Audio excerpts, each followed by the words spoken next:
ದೇಶದಲ್ಲಿ ದಿನದಿಂದ ದಿನಕ್ಕೆ ಗಗನಕ್ಕೇರುತ್ತಿರುವ ಪೆಟ್ರೋಲ್ ಮತ್ತು ಡೀಸೆಲ್ ಬೆಲೆಗಳು ಸಾಮಾನ್ಯ ಜನರ ಜೇಬಿಗೆ ಕತ್ತರಿ ಹಾಕಿವೆ. ಮಧ್ಯಮ ವರ್ಗದ ಜನರು ವಾಹನ ತೆಗೆಯಬೇಕಾದರೆ 100 ಬಾರಿ ಯೋಚಿಸುವಂತಾಗಿದೆ. ಆದಾಗ್ಯೂ ಜಾರ್ಖಂಡ್ನ ಶಿಕ್ಷಕರೊಬ್ಬರು ಈ ಇಂಧನ ಬೆಲೆ ಏರಿಕೆಯ ಸಮಸ್ಯೆಗೆ ತಾವೇ ಒಂದು ಪರ್ಯಾಯ ದಾರಿ ಕಂಡುಕೊಂಡಿದ್ದಾರೆ.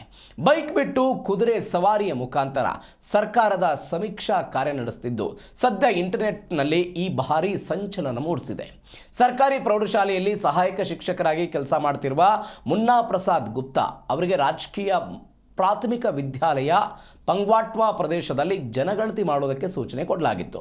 ಆದರೆ ಇತ್ತೀಚಿನ ದಿನಗಳಲ್ಲಿ ಇಂಧನ ಪಡೆಯೋದಕ್ಕೆ ಕಷ್ಟವಾಗ್ತಿರೋದ್ರಿಂದ ಅವರು ತಮ್ಮ ಕರ್ತವ್ಯಕ್ಕಾಗಿ ಕುದುರೆಯ ಮೇಲೆ ಪ್ರಯಾಣ ಮಾಡ್ತಿದ್ದಾರೆ. ಆದಾಗ್ಯೂ ಬೈಕ್ ಅಥವಾ ಕಾರನ್ನು ಬಳಸಿ ಕೆಲಸವನ್ನು ಮಾಡುವ ಬದಲಿಗೆ ಶಿಕ್ಷಕ ಜನಗಣತಿ ಕ್ಯಾಪ್, ಬಿಳಿ ಸಮವಸ್ತ್ರ ಧರಿಸಿ ತಮಗೆ ನಿಗದಿಪಡಿಸಿದ ಪ್ರದೇಶವನ್ನು ತಲುಪುವುದಕ್ಕೆ ಕುದುರೆ ಸವಾರಿ ಮಾಡ್ತಾ ಇರೋದು ಕಂಡು ಬಂದಿದೆ. ಐಟಂ ಯಾವುದೇ ಇರಲಿ ಟ್ರೈ ಮಾಡಿ ಆಚಿ ಚಿಕನ್ ಮಸಾಲಾ.